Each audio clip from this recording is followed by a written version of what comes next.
ये कार छुआ ताको नहीं गई बापा मो स्टेशन पाइली पिलाटा कांदुला तू तो कौन भाई आनछु जा हम जोड़ नहीं गया तो नहीं छाड़ दे गई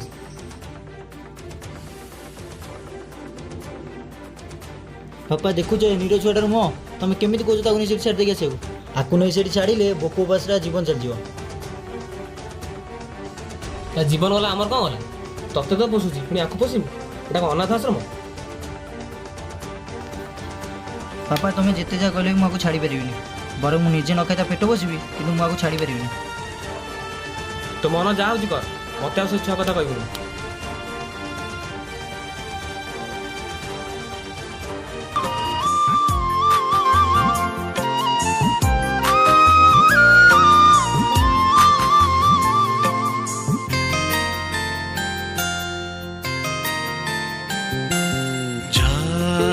दिन जारे जा आरे संज तुआ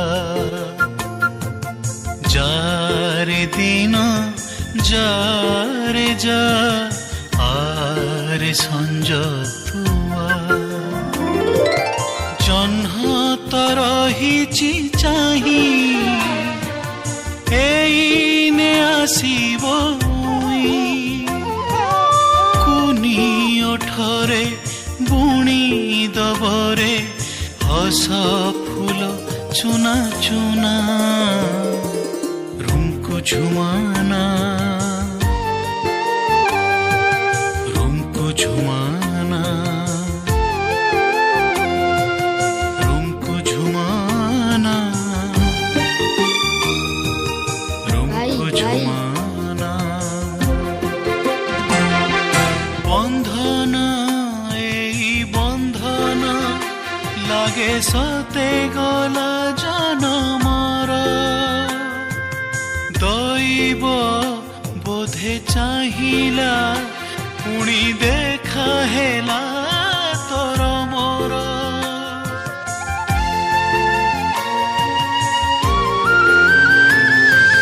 जीवने एई जीवने सबु पाइछि रे तते पाई मो दिन जाऊ चली रे खाली तोरी मुह को चाही आसिलु जदि जीवुनी फेरी मरी जीवी मु तो बिना ये हूँ माँ खगेश्वरी पुष्टि बासन भंडार जारगा नागपोलटार अवस्थित एठार आपन को समस्त बासन आइटम आउ हार्डवेयर स्टोर जेको सब आइटम मिल कंटाक्ट करूँ गौरांग पृष्टि कंटाक्ट नंबर चंदी प्रोपाइटर गौरांग पृष्टि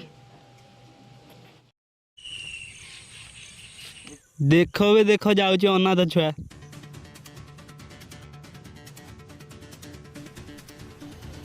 कौन कहली अनाथ छुआ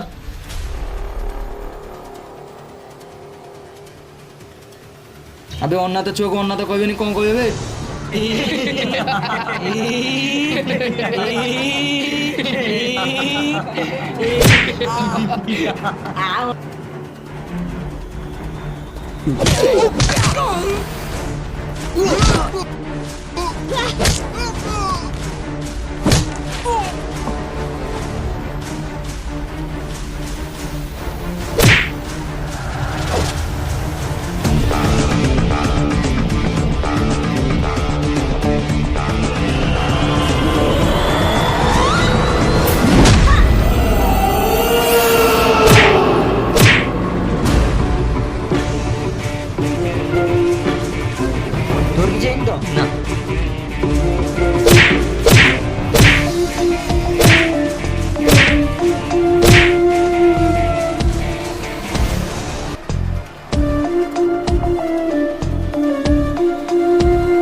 काम हाँ तो किसी ना खाली बाया वस्त्र वाला बुलुच झगड़ा मगड़ा करू बापा केला धरिक बसी जा जा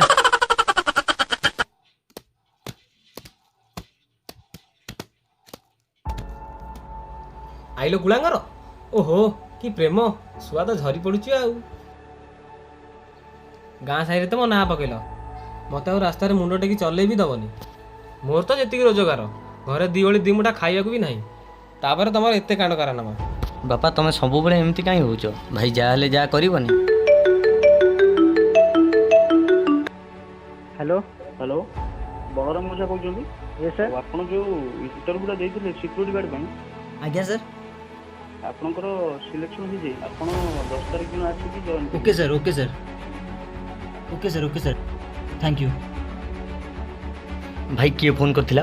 ମୁଁ ଯେଉଁ ଇଣ୍ଟରଭ୍ୟୁଟା ଦେଇନଥିଲି ସେଥିରେ ମୁଁ ସିଲେକ୍ଟ ହେଇଯାଇଛି। ମୋତେ ଯାଇ 10 ତାରିଖ ସୁଦ୍ଧା ଜଏନ୍ କରିବାକୁ ପଡ଼ିବ। 10 ତାରିଖ? ଆଜି ତ 7 ତାରିଖ ହେଲାଣି, ତତେ ଆଜି ବାହାରିବାକୁ ପଡ଼ିବ। ହଁ ହଁ କ'ଣ ହେଇଛି କି ଚାକିରି? ବାପା, ମୁଁ ଯେଉଁ ଚେନ୍ନାଇରେ ଇଣ୍ଟରଭ୍ୟୁଟା ଦେଇନଥିଲି ସେଥିରେ ମୁଁ ସିଲେକ୍ଟ ହେଇଯାଇଛି। ମୋତେ 10 ତାରିଖ ସୁଦ୍ଧା ଯାଇ ଜଏନ୍ କରିବାକୁ ପଡ଼ିବ। ଚେନ୍ନାଇ? ନାଇଁ ନାଇଁ, ଆମର ଏତେ ଦୂର ଯିବା ଦରକାର ନାହିଁ। ତୁ ଯାହା କରିବା କଥା ଏଇଠି କର। ନାଇଁ ବାପା, ମୋତେ ଯେମିତି ହେଲେ ଯିବାକୁ ପଡ଼ିବ। ଆମର ଏବେ ଯେଉଁ ପରିସ୍ଥିତି, ପୁଣି ଆର ଆଡ଼ମିସନ୍, ଖାଇବା ପିଇବା ବି ଠିକ୍ସେ ହେଉନି। ମୋତେ ଯେମିତି ହେଲେ ଯିବାକୁ ପଡ଼ିବ। ବହୁତ କଷ୍ଟରେ ମୋତେ ଚାକିରିଟା ମିଳିଛି। ତୁ ଆଜି ଯାଏ ମୋର କେଉଁ କଥା ଶୁଣିଛୁ ଯେ ଏଇ କଥା ଶୁଣିବୁ? ତୋ ଇଚ୍ଛା ଯାହା ହେଉଛି କର। ଠିକ୍ ଅଛି, ମୋର ଲେଟ୍ ହେଲାଣି, ମୁଁ ଯାଉଛି ବାହାରି। ହଉ ଠିକ୍ ଅଛି, ମୁଁ ଗାଡ଼ି ଆଣୁଛି, ତୁ ଯା ବାହାର ଜଲ୍ଦି। ଯା ଜଲ୍ଦି।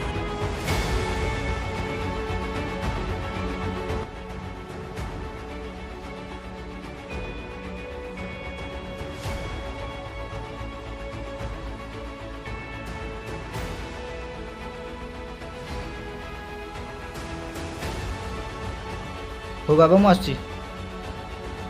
ହଉ, ମୁଁ ତୋତେ ମନା କରିଥିଲି ତୁ ଯା ନା, କିନ୍ତୁ ତୁ ମୋ କଥା ନ ମାନିକି ଯାଉଛୁ। ହଉ, ତୁ ଭଲରେ ଭଲରେ ଯା, ପହଞ୍ଚିକି ମୋତେ ଫୋନ୍ କରିବୁ। ଠିକ୍ ଅଛି ବାପା, ଆସୁଛି।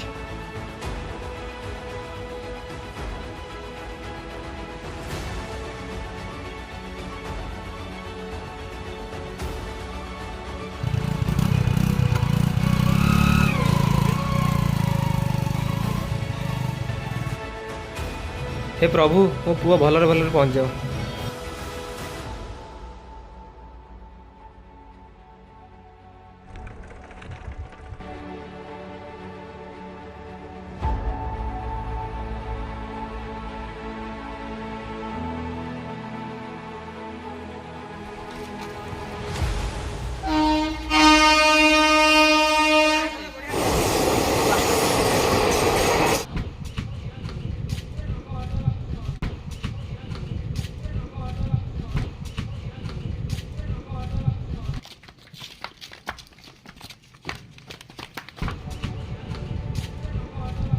କରମଣ୍ଡଳ ଟ୍ରେନ୍ଟା କେତେବେଳେ ଆସିବ?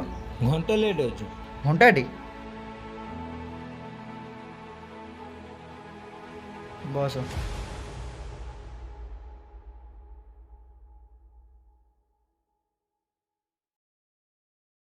ଶୁଣ, ଟ୍ରେନ୍ଟା ଆହୁରି ଘଣ୍ଟେ ଅଛି ଆସିବାର। ତୁ ଗୋଟେ କାମ କର,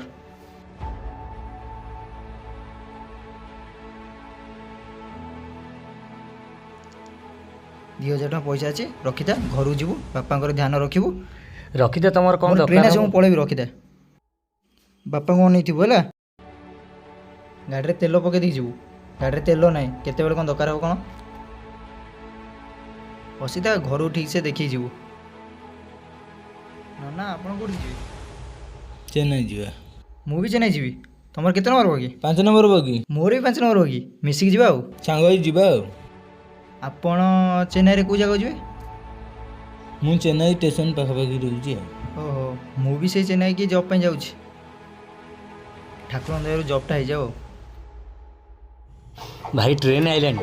ହଉ ଶୁଣ, ଟ୍ରେନ୍ ଆସିଲାଣି, ମୁଁ ଯାଉଛି। ଦେଖିକି ଯିବୁ ହେଲା, ଦେଖିକି ଯିବୁ। ଟ୍ରେନ୍ ଆସିଲାଣି, ମୋର ଲେଟ୍ ହେବ, ମୁଁ ଯାଉଛି।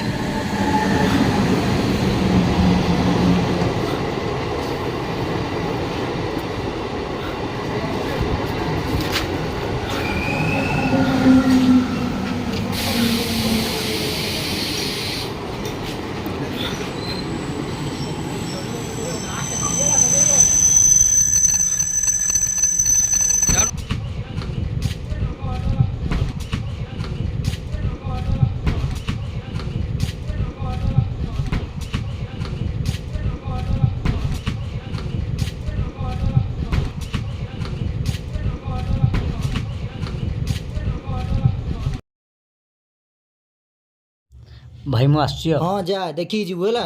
ହଁ।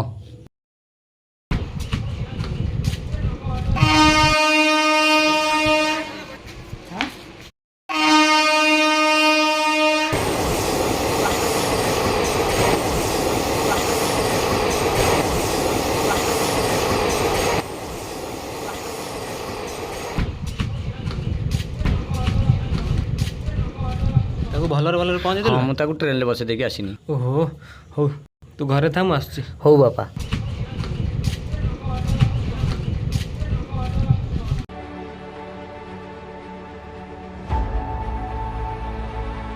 ଭାଇକି ଫୋନ୍ କରିଥିଲୁ? ଟ୍ରେନ୍ କେଉଁଠି ହେଲାଣି? ହଁ ତାକୁ ବସେଇକି ଆସିଛି, ଫୋନ୍ କରିନେ ଫୋନ୍ କରିବି ଆଉ। ସେ ଗଲା ପରେ ମୋତେ ଜମା ଆଉ ଭଲ ଲାଗୁନି।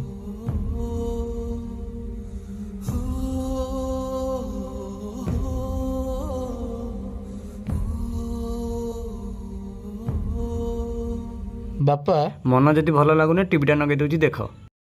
ଚଳିତ ଶତାବ୍ଦୀର ସବୁଠୁ ବଡ଼ ଟ୍ରେନ୍ ଟ୍ରାଜେଡି, ଭୟଙ୍କର ଏବଂ ଛାତି ଥରା ଦୁର୍ଘଟଣା। ବାଲେଶ୍ୱର ବାହାନଗା ବଜାର ଷ୍ଟେସନରେ ଦୁଇଟି ସୁପରଫାଷ୍ଟ ଏବଂ ମାଲବାହୀ ଟ୍ରେନ୍ ଧକ୍କାରେ ବଢୁଛି ମୃତ୍ୟୁ ସଂଖ୍ୟା। ବର୍ତ୍ତମାନ ସୁଦ୍ଧା 233 ଜଣଙ୍କର ମୃତ୍ୟୁ ସଂଖ୍ୟା ସାମ୍ନାକୁ ଆସୁଛି। ଆହତ ହୋଇଛନ୍ତି ପ୍ରାୟ 900 ଜଣ। ଆଗକୁ ଆହୁରି ମଧ୍ୟ ବଢିପାରେ ମୃତ୍ୟୁ ସଂଖ୍ୟା, 300 ବି ଛୁଇଁବାର ଆଶଙ୍କା ରହୁଛି। ଏବେ ବି ଦୁର୍ଘଟଣା ସ୍ଥଳରେ ଯୁଦ୍ଧକାଳୀନ ଭିତ୍ତିରେ ରେସ୍କ୍ୟୁ ଅପରେସନ ଚାଲିଛି, ଉଦ୍ଧାର କାର୍ଯ୍ୟ ଚାଲିଛି ଓ ଡ୍ରାଫ୍ଟ ଅଗ୍ନିଶମ ଆରେ ଲଗା ଲଗା ଭାଇକି ଟିକେ ଫୋନ୍ ଲଗା, ସେ କେଉଁଠି ଅଛି? ଏଇ ତ ଭାଇ ଫୋନ୍ କଲାଣି। ଉଠା ଉଠା, କ'ଣ ହେଲା କ'ଣ ନାହିଁ? ହ୍ୟାଲୋ, ରେଲୱେ ବିଭାଗରୁ କହୁଥିଲେ। ଆପଣ ବଳରାମ ମଧୁ ଜାଣିଛନ୍ତି? କ'ଣ ହେଇଛି ମୋ ଭାଇର? ଆପଣଙ୍କ ଭାଇର ବାହାନଗା ରେଲୱେ ଆକ୍ସିଡେଣ୍ଟରେ ଡେଥ୍ ହେଇଯାଇଛି। ଆପଣ ଆସି ବଡ଼ିଟିକୁ ନେଇଯାଆନ୍ତୁ। କ'ଣ ହେଲା? ଆରେ କ'ଣ ହେଲା ତ? ତୁ କିଏ ଫୋନ୍ କରିଥିଲା? ଭାଇ ଆଉ ଏ ଦୁନିଆରେ ନାହିଁ।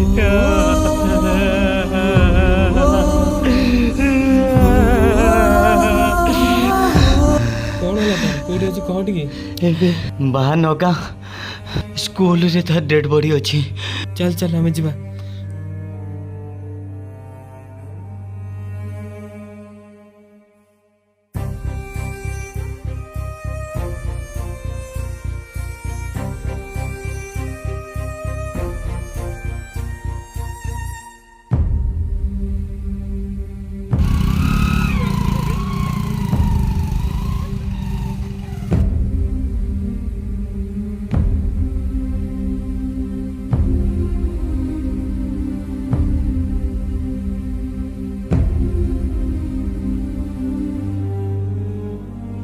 ହେ ହେ ମୋ ପୁଅ କେଉଁଠି ଅଛି? ସେଠି ତମେ ଚାଲ, ଦେଖିବ ତମର କିଏ ସମ୍ପର୍କୀୟ ଅଛି।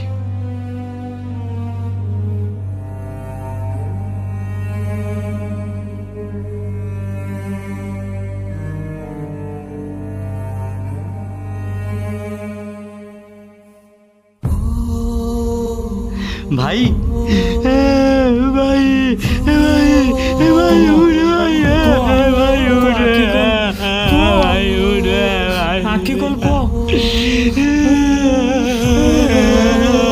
ବାବା ଭାଇ ଉଠ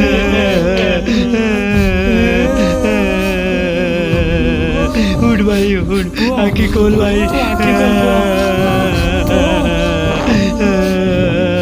ଭାଇ। ପ୍ରିୟ ଦର୍ଶକ ବନ୍ଧୁ, ଏ ସମୟର ଚକ୍ର କେତେ କ୍ଷିପ୍ରଗତିରେ ଘୁରିଯାଏ ନା? ନୁହେଁ ତ ଆଉ କ'ଣ? ଭାରତରେ ଏଯାଏ ଘଟିଥିବା ଚତୁର୍ଥ ଭୟାବହ ରେଳ ଦୁର୍ଘଟଣା ଓଡ଼ିଶାର ବାଲେଶ୍ୱର ଜିଲ୍ଲାରେ ଘଟିଯିବ ବୋଲି କିଏ କ'ଣ କଳ୍ପନା କରିଥିଲା? କେମିତି ବା କିଏ କଳ୍ପନା କରିଥାନ୍ତା?